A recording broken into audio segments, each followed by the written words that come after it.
Please help me, they're killing my dog. The scream sliced through the snowstorm, sharp, desperate roar. Officer Ryan Hales slammed on the brakes, tires skidding across ice as his headlights cut through the blinding white. His heart thundered. Through the storm, he caught a glimpse, a small figure stumbling toward him. A little girl, maybe 8, wrapped in a bright red coat. No boots, just bare feet pressed into the frozen snow. Tears streaked down her cheeks, freezing before they fell.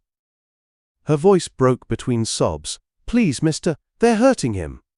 Ryan's instincts kicked in. He threw open his door and sprinted toward her, flashlight beam slicing through the falling snow.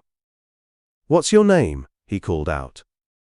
She didn't answer. She just pointed down the street, toward a faint porch light barely visible through the whiteout. Then, Ryan saw movement. A German shepherd, crawling through the snow, streaked with blood, leaving a crimson trail behind him, trying to reach the girl.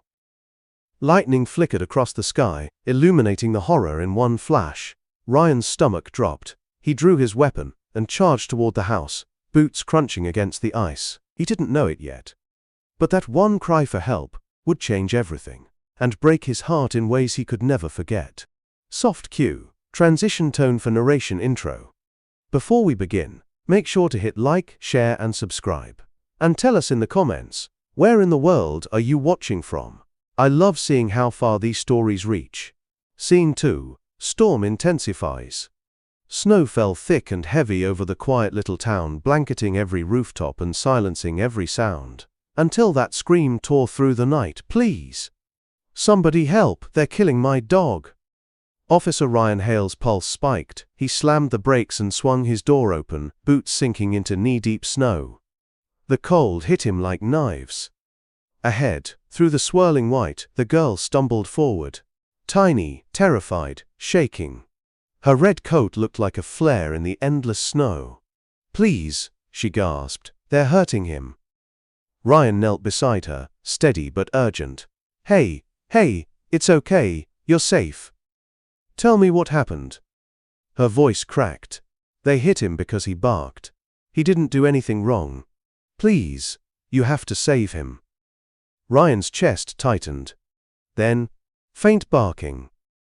Weak. Pained. He reached for his radio. Dispatch, this is Unit 7. I've got a possible animal assault and a child in distress on Maple Ridge. I need. Static. The line was dead. Outside, the storm swallowed every sound. Except for that dying bark, echoing through the dark. Ryan looked down the lane, snow whipping against his face. Stay behind me, he said.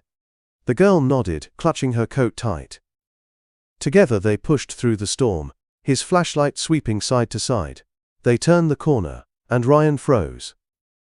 A German shepherd lay half buried in snow, his fur soaked with blood. Every breath was a struggle.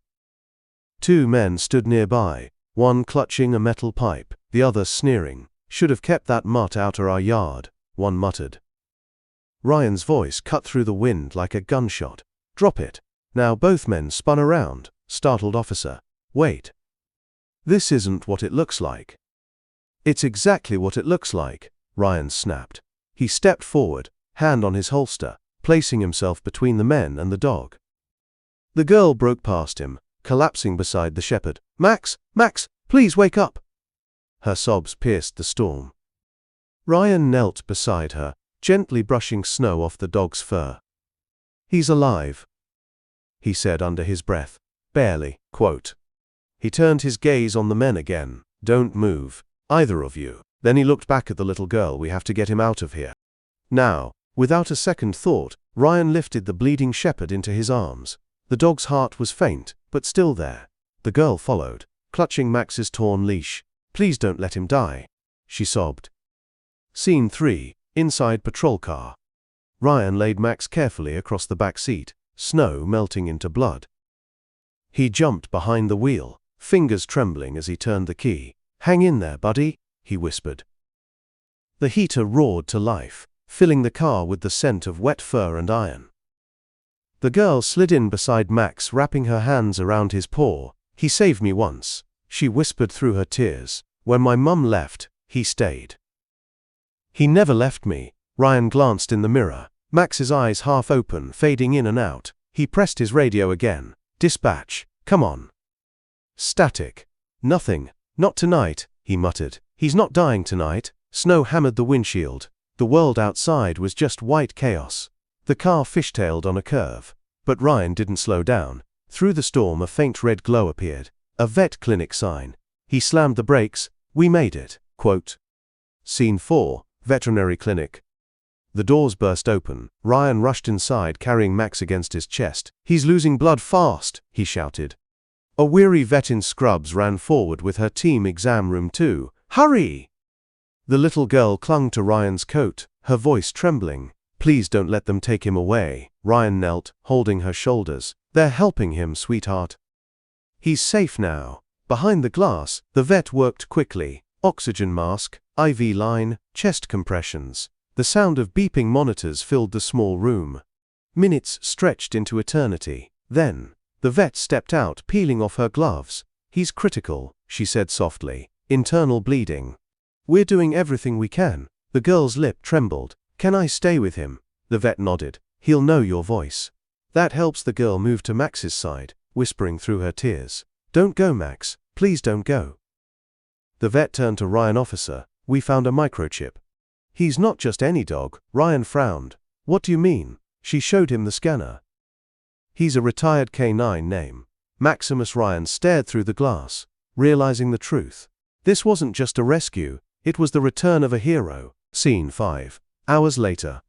Outside, the storm began to fade, but inside that clinic, time stood still. Ryan sat in the corner, watching the slow rise and fall of Max's chest. The machines beeped unevenly, each one a fragile sign of life. The little girl sat curled beside him, clutching the leash tight. Don't give up, she whispered. You promised you'd stay. Ryan leaned forward, exhaustion heavy in his eyes. He's a fighter, he said softly. He's not leaving you. Moments later the vet stepped out again, her face tired but smiling. We stopped the bleeding. She said he's weak, but he made it. The girl froze. He's alive. Ryan exhaled a breath he didn't realize he'd been holding. He made it, kiddo. They rushed into the room. Max was lying on a blanket, eyes half open, tail faintly wagging as he saw her. Max, she whispered, tears falling freely. You came back. The dog lifted his head just enough to lick her hand. Ryan swallowed hard. That's one tough officer, he murmured. The vet smiled. He still remembers what it means to protect. Outside, the first light of dawn spilled through the frosted glass. Soft, golden, warm. And for the first time all night, everyone could finally breathe again. Final scene. Epilogue. Weeks later, the snow had melted. The streets were quiet again, the air clear and still. Ryan parked near a small white house at the end of Maple Ridge. The front door opened, and that same little girl came running out, laughter echoing where screams once had. Beside her, Max bounded through the yard, fur shining in the sunlight, a tiny badge charm glinting on his new collar. She threw her arms around Ryan. You didn't just save him, she whispered. You saved me. Ryan smiled, kneeling beside Max. He saved us both.